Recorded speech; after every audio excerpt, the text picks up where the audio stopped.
Carrot halwa എങ്ങനെ ഉണ്ടാക്കാൻ നോക്കിയാലോ. ആദ്യം തന്നെ ഒരു പാൻ അടുപ്പിൽ വെച്ച് അതിലേക്ക് നെയ്യ് ഒഴിച്ച് നെയ്യ് ചൂടായതിന് ശേഷം മുന്തിരിങ്ങയും അണ്ടിപ്പരിപ്പും ഒന്ന് വറുത്ത് കോരി മാറ്റി വെക്കുക. അതിനുശേഷം സെയിം എണ്ണയിൽ തന്നെ നമ്മൾ ഗ്രേറ്റ് ചെയ്ത് വെച്ച ക്യാരറ്റ് ഇട്ട് ഒന്ന് നന്നായിട്ടൊന്ന് വഴറ്റുക. ഒരു 2-3 മിനിറ്റ് ഈ നെയ്യിലിട്ടിട്ട് ക്യാരറ്റിനെ ഒന്ന് നന്നായിട്ടൊന്ന് വഴറ്റിയെടുക്കുക. പിന്നെ അതിലേക്ക് പാൽ ഒഴിച്ചു കൊടുക്കുക. ഞാനിപ്പോൾ ഇവിടെ ഏകദേശം ഒരു 700 ഗ്രാമിനടുത്ത് ക്യാരറ്റ് എടുത്തിട്ടുണ്ട്. അപ്പോൾ ഒരു 500 പാലാണ് ഒഴിച്ചത്. പാലൊഴിച്ച് ക്യാരറ്റും പാലും തമ്മിലൊന്ന് നന്നായിട്ട് മിക്സായി വരണം. പിന്നെ ആ ഒരു ക്യാരറ്റിൻ്റെ പച്ചമണം ഒന്ന് മാറി വരുന്നത് വരെ പാലിലൊന്ന് വേവിച്ചെടുക്കുക.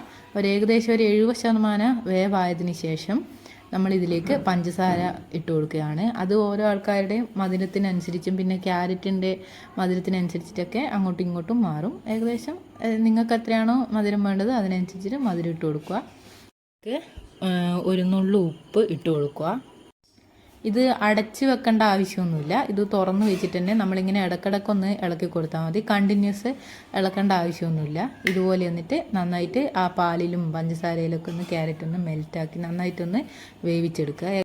കുറച്ച് പൊടിച്ച ഏലക്കായ കൂടി ആഡ് ചെയ്യും. ഒരു 20 മിനിറ്റ് വരെയെല്ലാം കുക്ക് ചെയ്തിട്ടുണ്ട്. അപ്പോഴേക്കും ഇതുപോലെ നന്നായിട്ട് വറ്റി വരും. പിന്നെ ഇത് മീഡിയം ടു ലോ ഫ്ലെയിമിൽ വെച്ചിട്ട് വേണം കുക്ക് ചെയ്യാൻ. പിന്നെ ലാസ്റ്റ് കുറച്ചുകൂടി നെയ്യ് ഒഴിച്ച് നന്നായിട്ടൊന്ന് വഴറ്റിയെടുക്കുക. പിന്നെ ഇതിലേക്ക് നമ്മൾ ലാസ്റ്റ് നേരത്തെ വറുത്ത് കോരി മാറ്റി വെച്ച അണ്ടിപ്പരിപ്പും മുന്തിരിങ്ങയൊക്കെ ഇട്ട് ഒന്ന് ഡെക്കറേറ്റ് ചെയ്ത്